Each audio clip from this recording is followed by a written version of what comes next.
Hey, this message found you because it's for you. I have a message for you.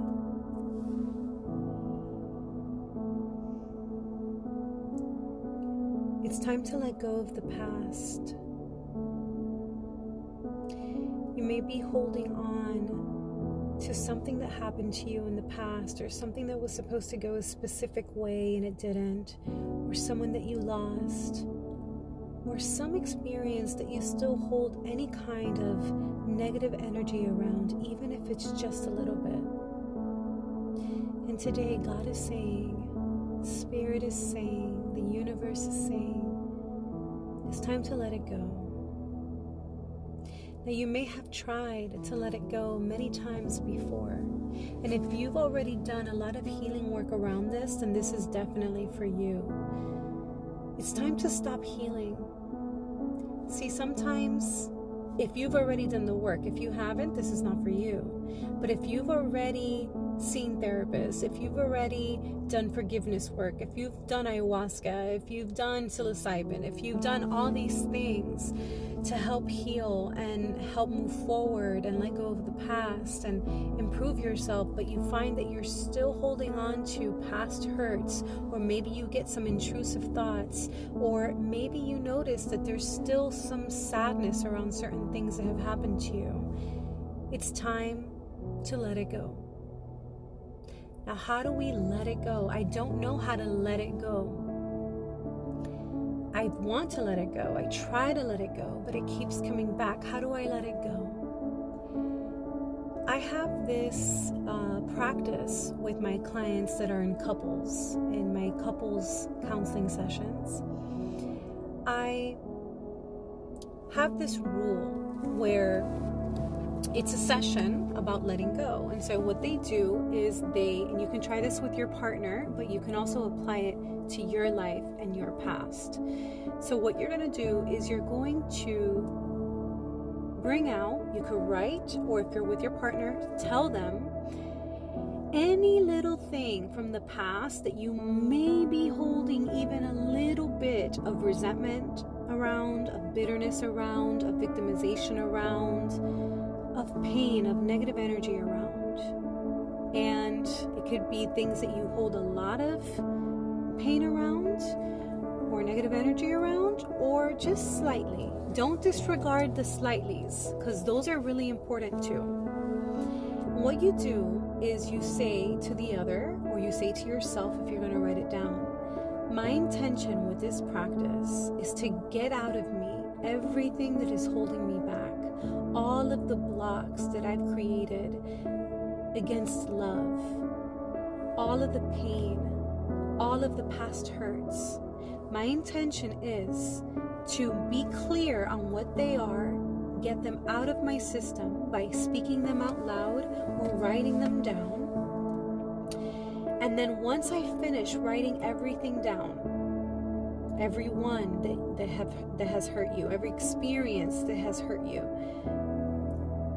or if you're in a couple, in a relationship, you tell them everything that they have done that has hurt you.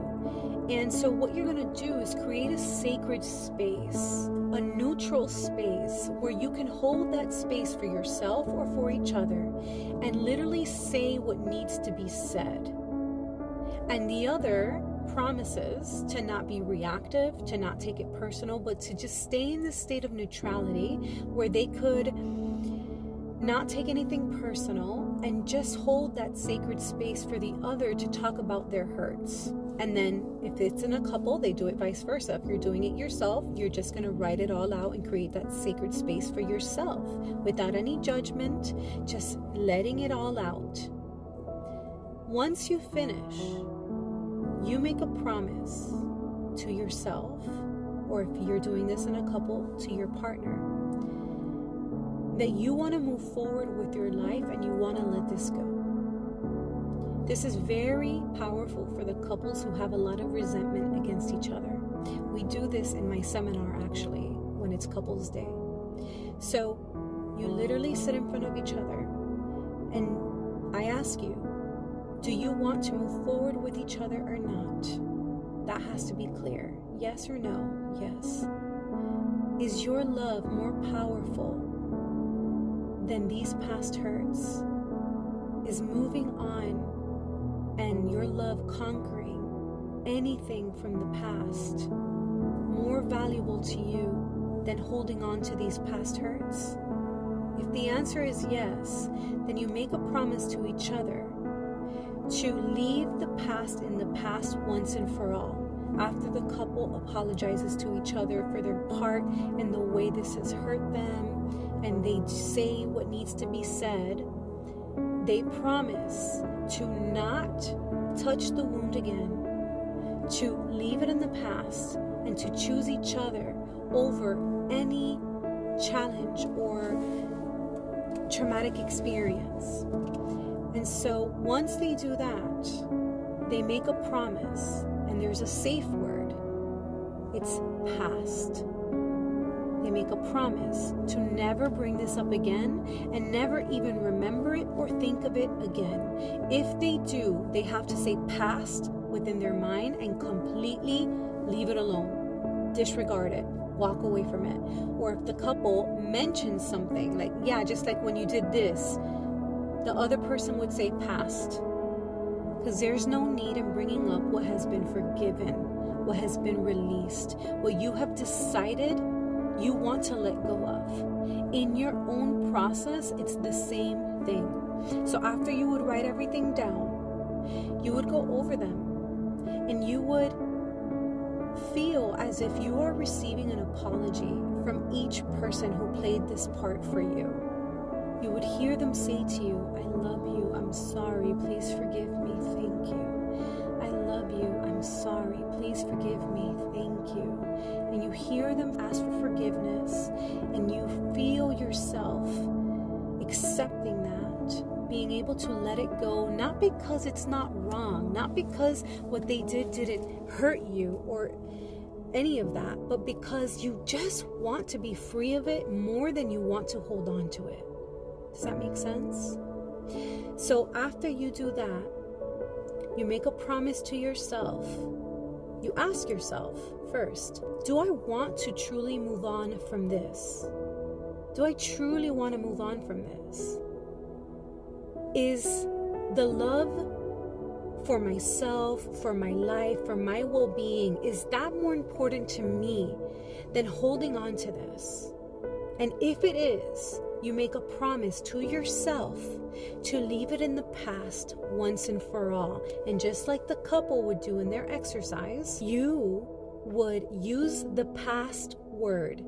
If you get an intrusive thought, if the memory comes back, if the person comes back, if resentment comes back, if hurt comes back, pain, depression comes back around what you have chosen to let go once and for all, you say past in your mind or out loud. And you decide in that moment to remove that thought from your mind, to not go into that loop, into that pattern, and to say past as remembering your pact that you made with yourself, that you will prefer to let go of it than to drag it into your present time or into your future. So every time it comes back, you say past, and you disidentify and you step away from the thought. Every time it comes back, the person comes back, the experience comes back, the pain comes back, past. And you don't engage. That's how you let it go. So get off the healing trap if you're stuck on it, and just leave it in the past, because your future is too important, and the present moment is all you really have.